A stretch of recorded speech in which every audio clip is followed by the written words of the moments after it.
नमस्कार, मी मायाज किचनमध्ये तुमचं सगळ्यांचं स्वागत आहे। आज आपण रव्याच्या सांजोऱ्या कशा करायच्या ते बघणार आहोत। तर चला मग रेसिपीला सुरुवात करूया। इथे मी गॅसवरती एक पॅन ठेवलेला आहे। या पॅन मध्ये आपल्याला 1 वाटी रवा घ्यायचा आहे आणि हा रवा आपल्याला मध्यम आचेवरती थोडासा लालसर होईपर्यंत भाजून घ्यायचा आहे। जास्त लालसर करायचा नाहीये, अगदी हलकासा आपण याला लालसरपणा येईपर्यंत भाजून घेणार आहोत। तर इथे तुम्ही बघू शकता रव्याचा हलकासा रंग लालसर व्हायला लागलेला आहे। या स्टेजला आता आपण यामध्ये साधारण 1 चमचा तूप घालणार आहोत आणि तूप घातल्यानंतर पुन्हा आपण 1 ते 2 मिनिटभर त्याला छान असं भाजून घेऊया। तर इथे तुम्ही बघू शकता आपला रवा छान असा भाजला गेलेला आहे। आता गॅस बंद करूया आणि हे बाजूला ठेवूया। आता इथे एक भांड घेतलेलं आहे। या भांड्यामध्ये आपल्याला 1 वाटी गूळ घालायचे। आपण इथे रवा 1 वाटी घेतला होता, त्यामुळे गूळ सुद्धा मी इथे 1 वाटी घेतलेला आहे आणि अर्धी वाटी आपल्याला पाणी घ्यायचंय आणि आता हे गॅसवरती ठेवायचंय आणि इथे आपल्याला गुळाचं पाणी तयार करून घ्यायचंय।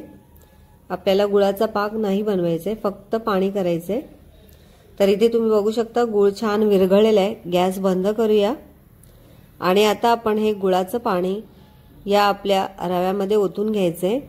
इथे मी गाळणीचा वापर केलेला आहे, जेणेकरून गुळामध्ये काही कचरा असेल तर तो गाळला जाईल।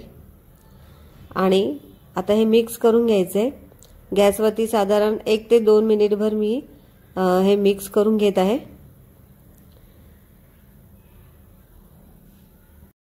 इथे मी गॅस बंद केलेला आहे। आता यामध्ये आपल्याला साधारण अर्धा चमचा जायफळ किसून घालायची आहे। जायफळमुळे छान टेस्ट येते। त्याचबरोबर 1 चमचा सुकं खोबरं घालायचे, चवीनुसार मीठ घालायचे आणि थोड्याशा चारोळ्या घालायच्या। आता इथे तुम्ही तुमच्या आवडीचे ड्रायफ्रुट्स सुद्धा घालू शकता, पण ते ड्रायफ्रुट्स थोडेसे बारीक वाटून घ्या किंवा थोडेसे कुटून घ्या। आता इथे आपलं मिश्रण तयार आहे। आता हे रात्रभर आपण असंच ठेवायचंय। दुसऱ्या दिवशी आता आपण हे सारण बघत आहोत। तर हे छान असं मुरलेलं आहे आपलं सारण। आता आपण या सारणासाठी लागणारी जी पारी आहे ती पारी तयार करणार आहोत।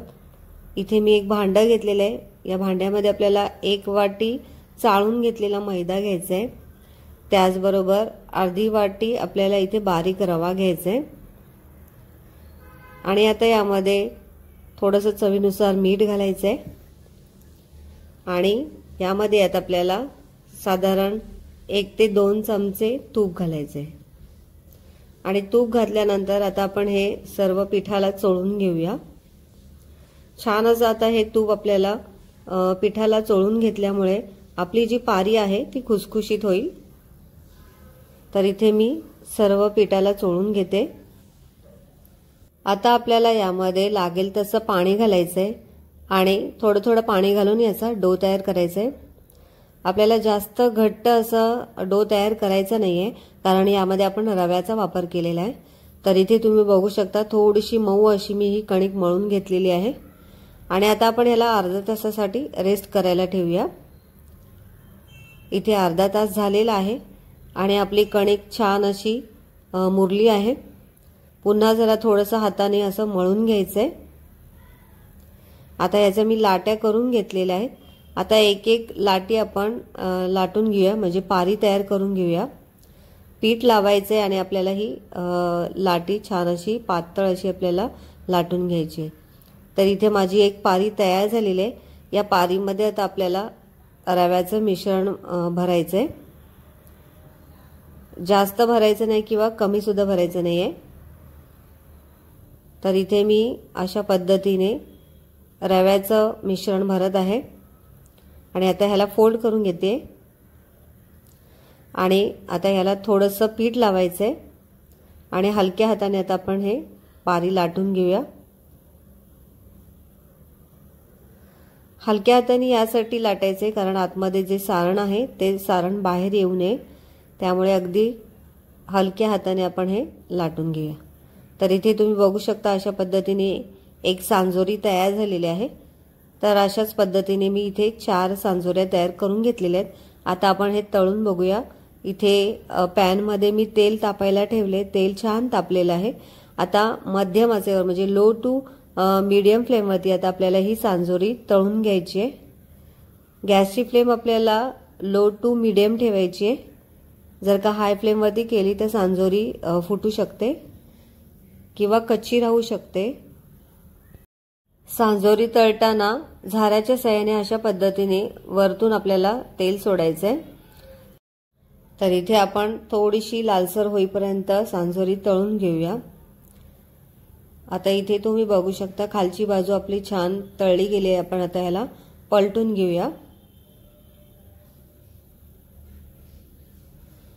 आता पलटल्यानंतर खालची बाजू पण आपल्याला हलकीशी अशी तळून घ्यायची। तर इथे आपली एक सांजोरी तयार झालेली आहे। आता आपण याला डिश मध्ये काढून घेऊया आणि अशाच पद्धतीने बाकीच्या सांजोऱ्या पण तळून घ्या। आता इथे मी दुसऱ्या पद्धतीने तुम्हाला सांजोरी लाटून दाखवते। इथे मी 2 लाट्या लाटून घेणार आहे। आता इथे एक लाटी मी लाटून घेतलेली आहे।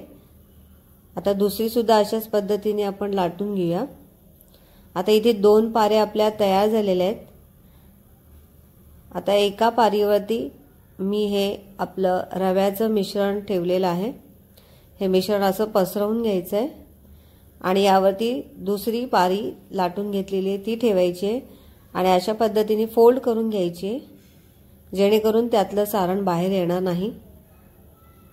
आणि आता आपण ही तयार करून घेतलेली सांजोरी तळून घेऊया।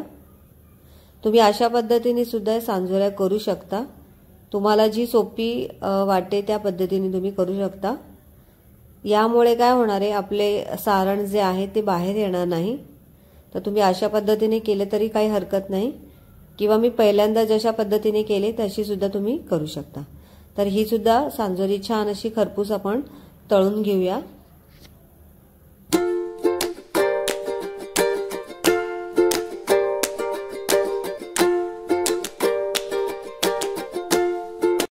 तर इथे तुम्ही बघू शकता खुसखुशीत अशा आपल्या रव्याच्या सांजोऱ्या तयार आहेत। तुम्ही सुद्धा अशा पद्धतीने नक्की करून बघा आणि कमेंटद्वारे नक्की सांगा। व्हिडिओला लाईक करा, शेअर करा आणि बेल आयकॉनला क्लिक करा, जेणेकरून माझे नवनवीन रेसिपीचे नोटिफिकेशन तुमच्यापर्यंत पोहोचतील।